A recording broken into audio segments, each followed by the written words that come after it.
Hi friends, welcome to my channel. இந்த video பிடிச்சிருந்தனா like பண்ணுங்க, subscribe பண்ணுங்க, ஷேர் பண்ணுங்க, கமெண்ட் பண்ணுங்க, பெல் பட்டனை கிளிக் பண்ணுங்க. வாங்க இப்போ வீடியோக்குள்ள போகலாம். இப்போ அடை தோசை செய்வதற்கு என்னென்ன பொருள்லாம் வேணும், அது எப்படி அரைக்கணுங்கிறத பார்க்கலாம் ஃப்ரெண்ட்ஸ். அதுக்கு இந்த பாருங்க, சாப்பாட்டு அரிசி, நம்ம சாப்பாடு செய்வோம் இல்லையா, அந்த சாப்பாட்டு அரிசி தான். இந்த பாருங்க, இந்த உலக்குக்கு 2.5 உலக்கு அரிசி எடுத்திருக்கேன்.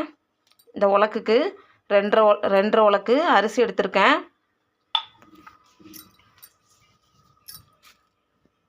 பாருங்க, துவரம்பருப்பு ஒரு 50 துவரம்பருப்பு, கடலைப்பருப்பு ஒரு 100, பாசிப்பருப்பு ஒரு 50. பாருங்க, உளுந்து, உருட்டு உளுந்து, வெள்ளை உளுந்து ஒரு 50, காஞ்ச மிளகா உங்கள் காரத்துக்கு தக்கன போட்டுக்கோங்க. நான் ஒரு 8 காஞ்ச மிளகா போட்டிருக்கேன். 8 காஞ்ச மிளகா, ஒரு அரை ஸ்பூன் ஜீரகம், இவ்வளோ போட்டு ஊறப்படணும் ஃப்ரெண்ட்ஸ். எல்லாம் சேர்த்து தான் ஊறப்படணும். எல்லாத்தையும் ஒன்றா போட்டு நல்லா க்ளீன் பண்ணிக்கிட்டு,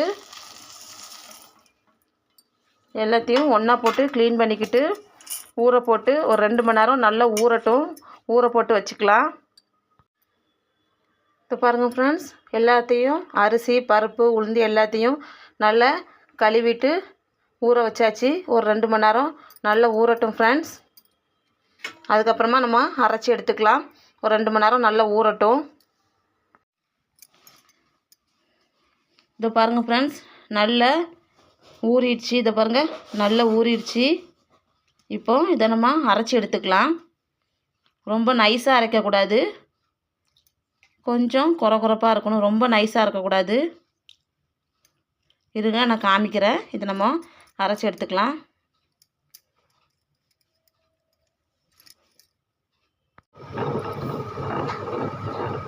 இப்போ பாருங்கள் ஃப்ரெண்ட்ஸ், அரையட்டும். இன்னும் கொஞ்சம் அரையணும். இது ரொம்ப நைஸாகவும் இல்லாமல் ரொம்ப குறன்னு இல்லாமல் மீடியம் ஸ்டேஜில் நம்ம அரைச்சி எடுத்துக்கணும். ரொம்ப நைஸாக அரைக்கக்கூடாது,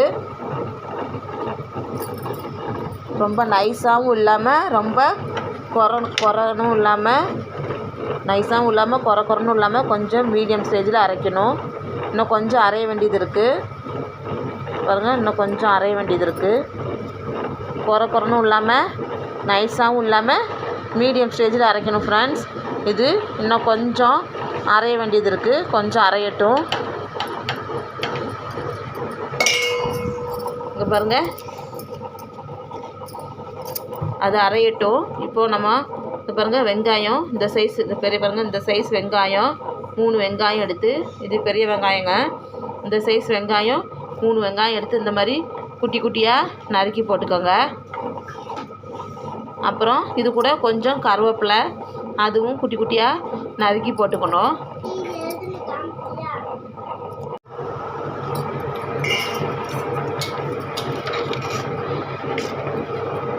அவ்வளோதான் ஃப்ரெண்ட்ஸ், அரைஞ்சாச்சு. நம்ம இந்த ஸ்டேஜில் நம்ம வலிச்சு எடுத்துக்கலாம். மாவை வேறு ஒரு பாத்திரத்துக்கு மாற்றிக்கலாம். அவ்வளோதான். ரொம்ப நைஸாகவும் இல்லாமல் ரொம்ப பிறுபிறுன்னு இல்லாமல் அந்த ஸ்டேஜுக்கு, மீடியம் ஸ்டேஜுக்கு அரைச்சி எடுத்துக்கோங்க. அவ்வளோதான். இந்த பாருங்கள் ஃப்ரெண்ட்ஸ், தெரியுதா உங்களுக்கு?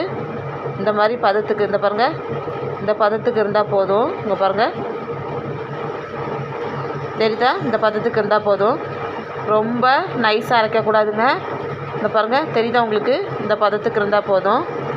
ரொம்ப நைஸாகவும் இல்லாமல் ரொம்ப குறன்னும் இல்லாமல் மீடியம் ஸ்டேஜுக்கு அரைச்சி எடுத்துக்கலாம் ஃப்ரெண்ட்ஸ். ரொம்ப நைஸாக அரைக்கக்கூடாது. அவ்வளோதான். இதை நம்ம வேறு பாத்திரத்துக்கு மாற்றிக்கலாம்.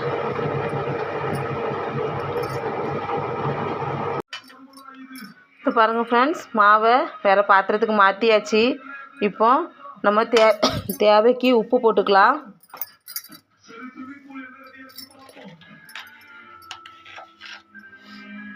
உப்பு தேவைக்கு போட்டுக்கலாம் ஃப்ரெண்ட்ஸ்.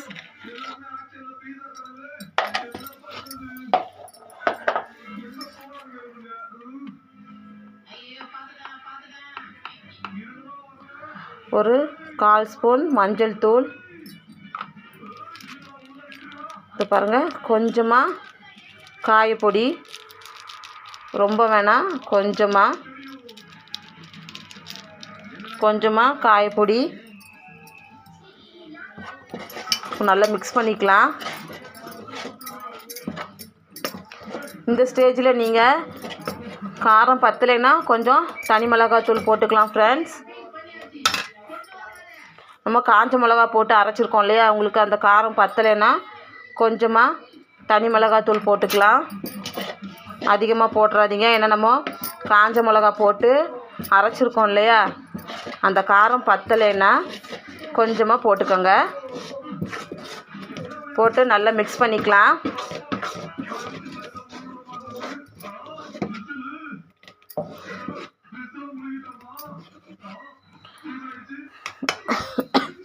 இப்போ இது கூட இந்த பாருங்கள், பெரிய வெங்காயம், பெரிய சைஸ் வெங்காயம் ஒரு 3 வெங்காயம் பொடி பொடியாக நறுக்கி வச்சுருக்கேன். அது அப்புறமா கொஞ்சமாக கருவேப்பிலை எடுத்து அதையும் பொடி பொடியாக நறுக்கி வச்சுருக்கேன் ஃப்ரெண்ட்ஸ். அதையும் இந்த மாவில் சேர்த்துக்கலாம். நல்லா மிக்ஸ் பண்ணிக்கலாம். நீங்கள் கொஞ்சமாக தேங்காய் கூட துருவி போட்டுக்கலாம்.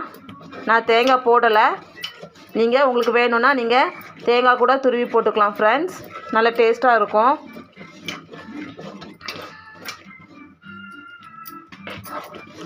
நல்லா மிக்ஸ் பண்ணிக்கலாம். ரொம்ப நைஸாக மட்டும் அரைக்காதீங்க, ரொம்ப நைஸாக அரைக்கக்கூடாது.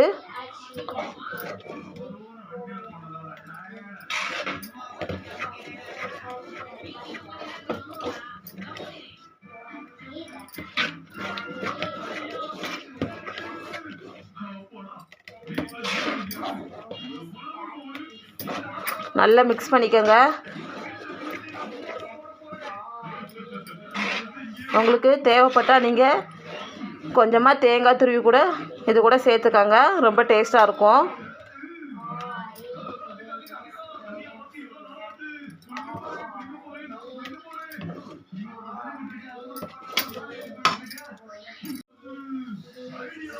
மாவு ரொம்ப கெட்டியாக இருந்துச்சுன்னா கொஞ்சமாக தண்ணி ஊற்றி மிக்ஸ் பண்ணிக்கோங்க. ரொம்ப தண்ணி ஊற்றக்கூடாதுங்க, ரொம்ப தண்ணி ஊற்றக்கூடாது.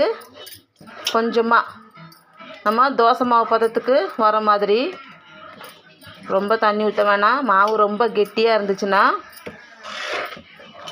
கொஞ்சமாக தண்ணி ஊற்றிக்கோங்க. நம்ம தோசை மாவு பதத்துக்கு, இந்த பாருங்கள், இந்த பதத்துக்கு இருந்தால் போதும்.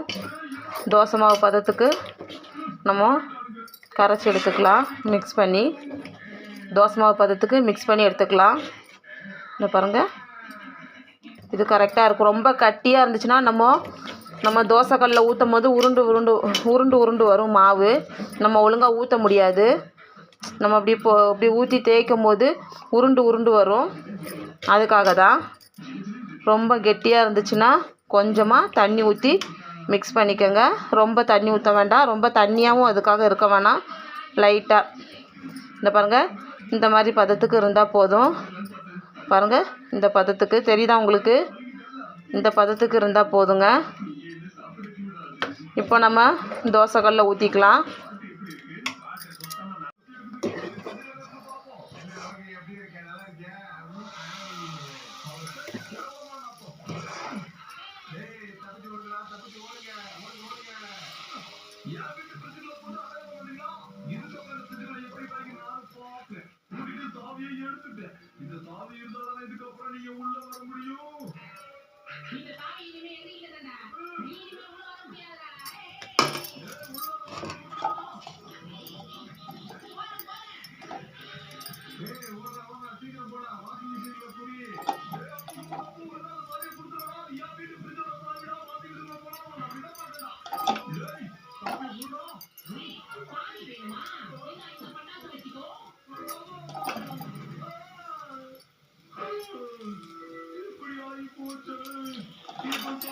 நல்லா வேகட்டும் ஃப்ரெண்ட்ஸ். இந்த அடை தோசைக்கு நீங்கள் தேங்காய் துவையல் அரைச்சி தொட்டுக்க சாப்பிட்டிங்கன்னா ரொம்ப டேஸ்ட்டாக இருக்கும் ஃப்ரெண்ட்ஸ். அடை தோசைக்கு தேங்காய் துவையல் காம்பினேஷன் நல்லாயிருக்கும். என் பசங்க சீனி வச்சு தான் சாப்பிடுவாங்க, அதனால் நான் துவையல் அரைக்கல, சீனி வச்சு தான் அவங்களுக்கு கொடுக்க போகிறேன். அடை தோசைக்கு தேங்காய் துவையல் காம்பினேஷன் சூப்பராக இருக்கும். உங்களுக்கு இந்த வீடியோ பிடிச்சிருந்தா நீங்களும் ஒரு தடவை ட்ரை பண்ணி பாருங்கள் ஃப்ரெண்ட்ஸ்.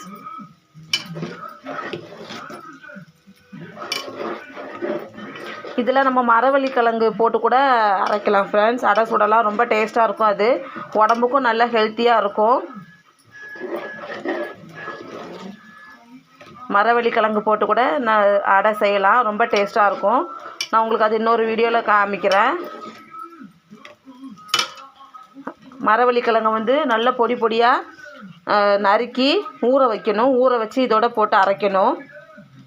அப்படி மரவள்ளி கிழங்கு போட்டு அடை சுட்டாலும் அதுவும் ரொம்ப டேஸ்ட்டாக இருக்கும், ரொம்ப ஹெல்த்தியாகவும் இருக்கும்.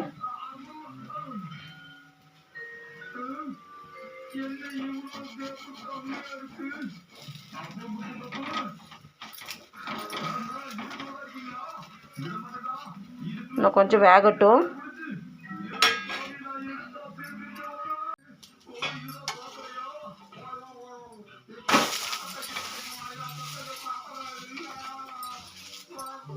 உங்களுக்கு இந்த வீடியோ பிடிச்சிருந்தா நீங்களும் ட்ரை பண்ணி பாருங்கள் ஃப்ரெண்ட்ஸ்.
அவ்வளோதான் ஃப்ரெண்ட்ஸ். உங்களுக்கு இந்த வீடியோ பிடிச்சிருந்தனா நீங்களும் ட்ரை பண்ணி பாருங்கள்.